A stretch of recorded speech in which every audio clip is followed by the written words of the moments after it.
According to Will Thalheimer, a learning audit is a systematic review of a learning program to determine the program's strengths and weaknesses with the aim to guide subsequent improvements.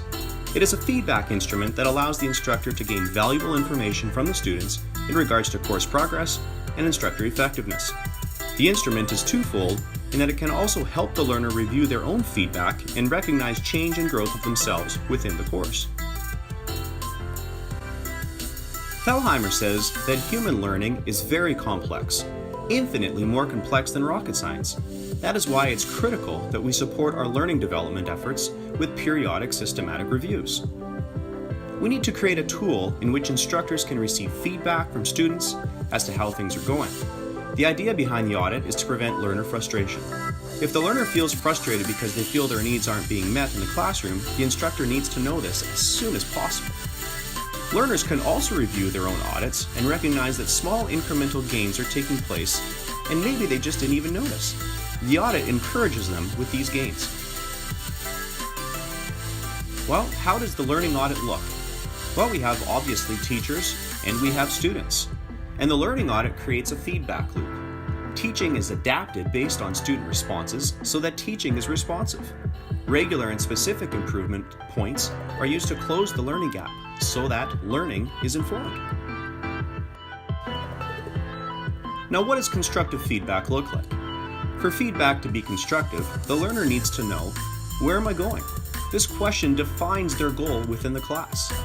They also need to know, how am I going? This describes what the student is currently doing to reach their goal. Then, where to next? What do I need to do to attain my goal? And last but not least, to create this learning audit, we weave these questions together to create our questions for the audit. Brookfield suggests that in a learning audit, students are asked to respond to 3 questions at the end of the last class of the week. Question number 1. What do I now know that I didn't know this time last week? This does not have to be a significant thing. But is there something new that I have learned this week that I will be able to apply within my field? This informs the instructor on what you are seeing as important, what you think the main topics are, and what I have applied to practical work. Question 2. What can I do now that I couldn't do this time last week? Have I simply learned how to learn? I may not have learned a new topic or theory, but I have just simply learned how to learn, or maybe how to study, how to read what is important and push aside the peripheral information. This is a good process in becoming a good learner. This lets the instructor know what you are capable or incapable of doing. And now question 3.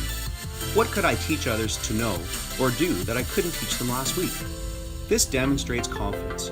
Part of the process of learning is teaching others what you have learned. If a student feels confident to teach, they feel confident with the content. The instructor will be informed by the learner confidence as to whether students are getting it or not. This also gives the instructor potential to put learners into a teaching role to demonstrate their comprehension. Now, of course, there's pros and cons of the learning audit. Let's first take a look at the pros. The learning audit allows instructors to stay informed weekly as the class progresses to ensure learners are on task. It keeps communication between instructor and learner open. It allows the student to keep accurate, personal weekly notes on progress. It allows for learning opportunity. Maybe the instructor might give the learner opportunity to teach. Instructors and learners, by reviewing audits over several weeks, can recognize cumulative progress. And the learning audit is anonymous. Names are not on the audits for the instructor to see, so the learner can be very honest. The cons of the learning audit. Learners who self-assess may not be confident in their own abilities. Learners may simply just choose not to do the audit. Learners may not be honest with themselves or the instructor, knowing the instructor will read the audit, even though names are not on it.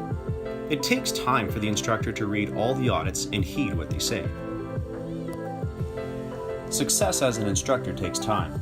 There is a process for instructors from where they are to where they need to be. Sandritter says that audits are only as good as the actions taken afterwards. Using the learning audit to gain constructive feedback from students can be very effective. I always say in my class that the quality of your end product is a direct result of your process. If you want to be a good instructor, creating and using a learning audit will be a great part of your process.